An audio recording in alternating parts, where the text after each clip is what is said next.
In this video, we're going to discuss client onboarding. I'm going to go through my process that I use to onboard clients and share with you as we go through some tips and best practices. My name is Akehurst, and I've been onboarding clients in my business for over 30 years. There is my contact information. If you have any questions about what I'm going to share with you, please feel free to reach out to me. If you hold a customer's hand for 90 days, they'll be loyal for life. That's a quote from John Janch, who's the author of Duct Tape Marketing, and I have found that exact same information to be true in my business as well. If you get a customer on board and you work with them for a little while and you get them off and running with what it is you do, they will be loyal to you for life. I have clients that I picked up in the early 90s that I still have as clients. So I have definitely found that to be very true. Now, onboarding a client is very important for numerous reasons. I talk to people sometimes and I ask about their onboarding procedures and they don't have any. They just kind of get the client in and wing it. But if you do a proper onboarding process, you're going to get a few things out of it. One thing you're going to do is you're going to manage their expectations, and you'll see why as we go through what we're doing. You're letting them know what to expect, and you're getting it so that they understand the value of what you provide without expecting too much. So it's a win-win for each party. You're going to maintain the client's happiness, and if that client is happy, you will be happy. So you're going to maintain happiness for everyone. You'll also improve your efficiency. The better a client is onboarded and knows what to expect and knows what to expect of you and knows what you expect of them, it's going to make the whole process much more efficient of working with that client. It also prevents what we call scope creep. If you're not familiar with that term, scope creep is where you say you're going to do something for a client and 2 months later you find yourself doing that and 10 other different things and you're not getting paid for them. If the client knows what to expect right from the get-go, yes, it's in their contract. Yes, you explained it at the initial meeting. Yes, you explained it when they signed the contract and you went over that. But it needs to be gone over again during the onboarding process if you're going to prevent scope creep. It also reduces churn. You're going to have less clients. Churn is when a client drops out of your system. And if you want to prevent that and reduce that, then onboarding is part of the key to that. Now, providing good ongoing services is also part of it. And understandably, clients' needs change.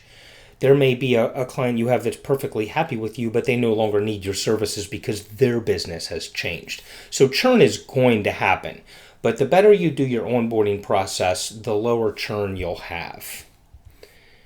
Now, initial correspondence that you'll have with the client is very crucial, and it's very crucial that you do this correctly. So what has happened prior to now is you've met with a client, they've looked at your services, you've chatted with them on the phone, you've had some type of an initial meeting with them. You may or may not have signed a contract, depending on what you're providing. And then once all that's in place, you're going to have kind of when I say initial correspondence, I almost mean like a welcome email. And I don't mean just an email, though. Your correspondence with them should be in multiple channels. Now, the more expensive your service, the more hand-holding you're doing for them, the more personalized this initial correspondence should be. It should be an email at the least, also perhaps a text, but only use text if that is a channel of communications that you're going to continue with, and perhaps a phone call. Now, if they're just buying software from you and it's $20 a month, $30 a month, a personal phone call may not be practical. If they're buying a managed service from you that's going to be $1,000 a month, I would, as a client, expect a phone call. Hey, welcome aboard. How are you? Let me kind of go over what to expect from us. Get that personal touch. Maybe even something in the mail. If you give your clients a gift, perhaps, if they're more expensive clients, they may appreciate something in the mail. So that's a legitimate correspondence for initial correspondence also. I like to do a getting started video, whether it's personalized to them or it's just a general, hey, how are you? Welcome aboard. Here's how we do things. That's a good idea too. And getting started worksheet. And I'm going to cover each of these things in a little bit more depth in the next couple of slides. But your initial correspondence is going to contain those things: an email, a text, possibly a phone call, possibly even something in the mail, a link to a video or a video attached to something, and a worksheet. So the initial contact, the email, the text, the phone call itself, should include some things. It should include the primary point of contact. If that's going to be you, that's great. They already know you, but let them know, hey, yes, you'll be working with me. Here's my contact info. Here's the email I use. Here's the phone number I use. Here's how to text me. Here's my, I don't know, maybe you're using WhatsApp or Skype, whatever your information is, and let them know the hours that you're reachable. Like for me, for example, I tell them I'm on the East Coast. I'm up early. You can usually reach me as early as 4:30 or 5 in the morning, but my typical reachable hours are 9 a.m. to 6 p.m. Don't worry about waking me up. I turn my phone off at night. You can call me at 3 a.m. and leave me a message, and when I get up, I'll see your message. Now, if that's not your case, then you don't want to encourage that. But whatever your hours are, whatever your different points of information are, let them know that. And if you're not going to be the primary point of contact, if you have a person on staff, then make those proper introductions. Here's my information, but only use it for this. Here's who you're going to be working with. Her name is Mary Kelly. Here's her email. Here's her things. You'll see I've carbon copied on her. Mary, this is our client. Welcome. So make those introductions. Also include customer support information. The worst thing that you can happen is somebody's working with you and there's a situation and they don't know how to get support. So if you have a customer support page or software or chat or something that you're using that's outside and above and beyond your primary point of contact, include that also. Now, if your customer support simply is reach out to me if you have an emergency, then just let them know that too. And then you're going to want to send a link in that initial contact. If it's email or text or DM or however you're going to send that, make sure there's a link to that Getting Started video and a worksheet and the Getting Started worksheet. Now, the video itself, this serves a couple of functions. Yes, you could do this just with the email or the text or the phone call, but a video feels more personal to people. It's something they can go back and watch and review, and they'll have for posterity. An on-camera one that shows your face is the best. It's very personable. People feel like they can know and like and trust you more if you do that. Now, I understand some people are absolutely afraid to get on camera. No problem. There's no need to do that. Just understand that it is better if you do. It seems more genuine. It seems more personable. And in the video, kind of cover what you did in the email. Cover the overview of how the process is going to work with you. Set expectations. Let them know what you expect of them. Let them know what they can expect of you. Talk about timeframes, perhaps. Things like that. Any information that you want them to get, but do it on video. I highly recommended this. I started using video a few years ago, and it's really made a big difference in my business. And again, provide your support information if you have something separate in there. And then the Getting Started worksheet. Again, you want to ask, this is where you're asking them for information and you're providing them with a checklist. So there may be things that the client needs to do to get started with you. For example, I'll use one of my things I do. I have a software called Chirply that I offer my clients, for some of my clients, to use, and it's a communication software. It allows them to do automated lead follow-up through texts and voice messages and email, and it has IVRs where they can set up their phone system in there so a client can call and press 1 for this or 2 for that, or can even call them and say if you need this. So if they want to use that, even if I do managed service for them, I need certain pieces of information from them to plug into that system. So what I want to do is, the first thing I'll do on the worksheet is I'll say, who is your point of contact at your company? Is it going to be you? Great. What's the best phone number? What hours can I reach you through phone, through text? What's your best email? Are there any types of communication you don't check that I know not to use? That kind of thing. And that is kind of standard that I use for every client. You want to just put that in the beginning. You can save that and use it for every client. But then I'm going to give them a checklist. The Getting Started worksheet, I can tell them what to expect from me, but primarily this is for me to get information from them. Okay, I need, if we're going to set up phone numbers from you, what area code do you want us to put those phone numbers in? How many phone numbers do you need? Or is there anything that you need in your welcome message that I have to put? I don't usually offer language for people. For example, if I'm doing a text campaign for them, I usually want them to come up with the language. Not always. Sometimes I will do that as a service for the clients. But if there are things like that that I need, if I'm setting up a phone IVR for them and there needs to be a welcome, hi, this is, Joe's business, and press 1 to reach Joe, press 2 to reach sales, press 3 for directions and hours, that kind of thing. Usually I want that in the client's voice, or they're going to hire someone. So I'm going to tell them, I need a 30-second welcome message with 5 numeric options and send me in an MP3 format. And I need that within 3 days or whatever that might be. So give a checklist of what they need to provide you and put the deadlines in there and be very, very specific. Provide as many details as you can. Now, if there are things that you're going to be providing to them, you can put this in here. Usually that'll just be in the welcome email or the video where you're setting their expectations. But you could say, I need this from you within 3 days. And then once I get that, I'll get it back to you within a week.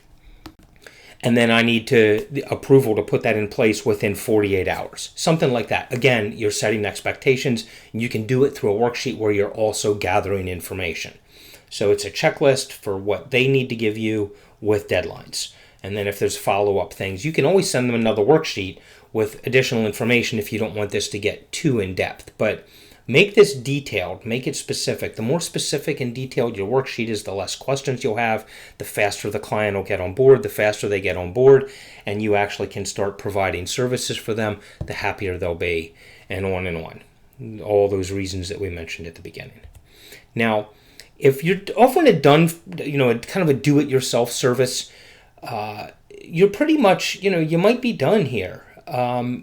You're finished. Here's what you need to do. Here's your checklist. Get it off to me. We'll set up what you need to do, and then I'll send you instructions. Or maybe you already send them instructions in that welcome video, and you just needed a little bit of extra information from them.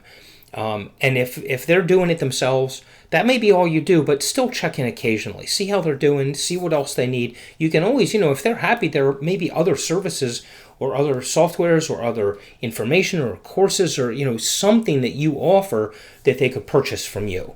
So check in with them, keep them happy. The happier they are, the longer they'll stay with you, and they may come back and buy other things from you. So it's very important. Don't just put them in a system and hope everything works out. You'll lose them at some point. Whereas if you keep checking in, you'll keep them longer, and you might be able to even make more money from them by offering them additional things they need because they're happy with what you're doing and your support and your service and the fact that you check in with them. Now, your workload, okay? You need to let them know what you're working on, okay? Whether you're doing this in the initial email or the video or as part of the checklist, make sure that they understand what it is you're doing, what you're doing for them, what they've paid you to do, and include deadlines. And if you say you're going to do something in a week, do it in 4 days or 5 days. You don't ever want to go back to a client and say, I know I said I'd have this in a week, but I need another week. Now, is that going to happen? Of course it is. Things happen. We're dealing with technology in many cases. Right now we're in the middle of the coronavirus pandemic. Places are shut down. So there may be things that you've promised people that you simply can't do for whatever reason. But again, it's about communication, okay? So if something is not going to make a deadline, communicate with them, let them know the new deadline or the new situation that has to happen before you can finish what you're doing. And besides just letting them know what you're working on and when you're going to have it finished, let them know who's performing that task. Are you doing that personally? Is a staff member doing that? Is it something you've outsourced? And you don't want to tell them it's outsourced, but you can say, my team, because your outsources are part of your team. But whoever it is, let them know who's doing that so that, one, it helps you remember who's doing it. You can follow up, but it also lets them know if it's not done, have you heard from Joe? Have you heard from this or whatever? It's just good communication. So no matter where in this initial process you're letting them know what you're doing, make sure all of these things are included. Very important to keep them happy. And then schedule a follow-up. So they've got their initial email, their welcome email. their welcome video, their checklist, and then schedule a follow-up. Okay, here are the things that we need to do. When's the next time we can get back with you? Let them know, for example, if you're going to do a follow-up in a month, schedule a date and a time. Say I need you for 15 minutes or half hour or an hour, and let them know who needs to be there. Maybe they have someone, if you're doing, let's use another example, maybe you're doing social media management and coordination with them, and they have someone that you're working with. Does that person need to be at this follow-up meeting? I would think so. The business owner and you and their person, and maybe your person if you have someone. So let them know who on your end will be there, and let them know who on their end needs to be there. Now, one other thing kind of related to this and possibly part of the onboarding itself is you might need to provide staff training. You may need to coordinate that with them. So I'll give you an example. Let's say you're running a VIP text campaign for a restaurant. If you just tell them, hey, here's your number, get your customers to text this in, and you'll be able to communicate with them and let them know about specials and offer them deals. And, on Thursday, your bread's getting stale and you need to have a special on sandwiches, for Friday at lunch to get rid of it before you have to throw it away. All those kinds of things that are good for them. If you just give them that and tell them good luck, they're not going to be a client for more than a month. They're going to say, this doesn't work. I knew it wouldn't work. I'm done. But if you get their staff on board, even today with the coronavirus, where a lot of restaurants where I am are not allowed to have people dine in, they're still walking out to the curbside and giving food to people, or having people come in and pick it up, or they're doing delivery. So, are you doing index-sized cards? Are you doing flyers? Are you doing things that get taped to a pizza box, for example, to let customers know about it? Do you want the staff to mention to it when they drop it off? Hey, here's your food. Thanks for supporting us today. We're running specials. There's a card in there. Text VIP to that number and get on our list and get, coupons and specials down the road from us. And your next order will give you $5 off. Whatever it is. Your staff should be telling people that, because if they're not remembering to put the cards in there, or they're not mentioning it on the telephone, or when they drop it off, or the delivery guys aren't mentioning it to the person when they hand it off, hey, your next order is $5. There's a flyer attached to your pizza box. Don't throw that away. Those little things can really impact something like a VIP campaign. And you don't want to just tell the owner that. You want to go in and you want to train the staff. Okay, you can let the waitresses know or the delivery people know these are the kinds of things that are going to get more business, that are going to increase your tips. It does affect your pay too. You can get more money, and it does. The reality is it does. Everybody wins with this if they do it right. So you want to do training. If you're doing that, which I recommend you do, you want to get that scheduled. Let them know, is this mandatory for the workers? When can we do it? Can we get everybody together? Maybe nowadays with coronavirus, you're going to be required to do it over a Zoom meeting. That's fine. Just make sure it gets done and everybody's there and it gets scheduled. And whatever the coordination needs to be, make sure everybody understands what needs to be, who needs to be there, and what the deadlines are. If you're, for example, in the example of a VIP campaign for a restaurant, do you want to do that 3 weeks from now? No, because their next month's bill is going to be due a week after that, and they're going to say, well, I didn't get any results. You want that scheduled fast. So make sure they understand that. Set a deadline, get it scheduled, get it on the books. Any coordination you need to do. It might be something simple. Maybe you're offering web design services and you need to meet with their web designer to get access to their cPanel. I don't know. It might be something like that. Make sure I need that by this day. So understand what they need to get you, who needs to get it to you, and what the deadline is. Any kind of coordination that needs to be done, not just training. But training is a big part of it. So cover that in the beginning during the onboarding. We're going to need to train your staff. We're going to need to coordinate with this person. We're going to need to this. Here's when it needs to be done. And make sure during that onboarding process, you get that scheduled. Status reports. Now, this isn't really part of onboarding, but it is part of the process, because onboarding, a lot of people think of onboarding as you get your client on board. Well, yes, okay, but you want to keep that client on board. So something to consider is the onboarding process never ends. You are constantly, if you're going to do this right and you're going to keep your clients, you're constantly onboarding them. Even if you're doing no work for the client, maybe like you're in my business and you're providing them software, if that software comes out with an update, you should give them a status report on that. Even if you're not doing anything, they're just buying the software and paying you a monthly fee. If you've got an update that came out on the 8th, they should know about it 2 days in advance. They should know about it the day before. They should know about it the day it happened. And 2 days later, you should be back in touch with them. Hey, did you check out the new features? How are you loving them? Do you need any help with them? Believe it or not, that's all part of client onboarding.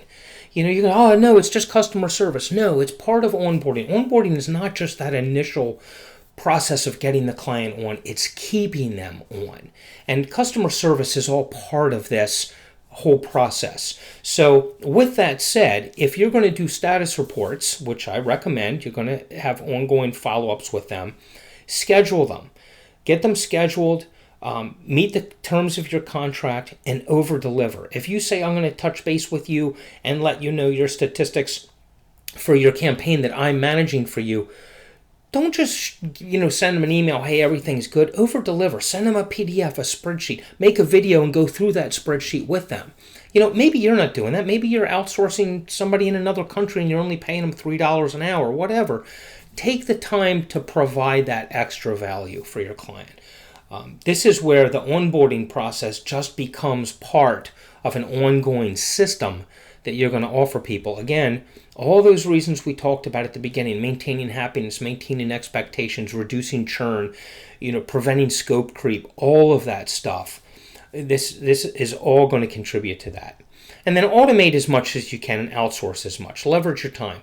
Now, I did mention, look, I have a different worksheet for every client because they're all going to be different. They're going to need different things. Some of those things from your worksheets, you're going to find yourself using over and over and over again with every client. As you get deeper into this and you get more clients and you say, I've had to ask every client that, then put that in a template. Okay, you'll have that as a template that you can use over and over again, and then you're just going to put the new items or the client-specific items to that. But these are things that you'll know.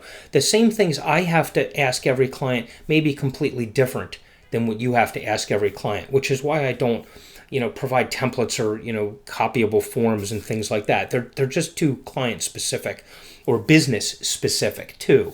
So even if you're not going to use it for every client, in your business, you are going to have things that you'll ask almost every client that I won't. So they'll be different. And then if you're outsourcing it or you're going to have other people do any of it, make sure you're overseeing it, supervising it, watching that process. You can always, if somebody else in your business is going to onboard, maybe every 10 clients, you reach out to one and say, hey, how did Johnny do? Getting you set up for this. Are you happy with him? Anything he could do to improve? Anything I should know about? Make sure you're following up and checking on your people. That's it. Go get some new clients, get them onboarded. Remember, the onboarding process is a continuous process with your clients. Keep them happy. They'll keep you happy. That's all I have to share with you today. Thank you for your time. I hope this has been helpful for you. And again, reach out to me if you have any questions or need any help with anything.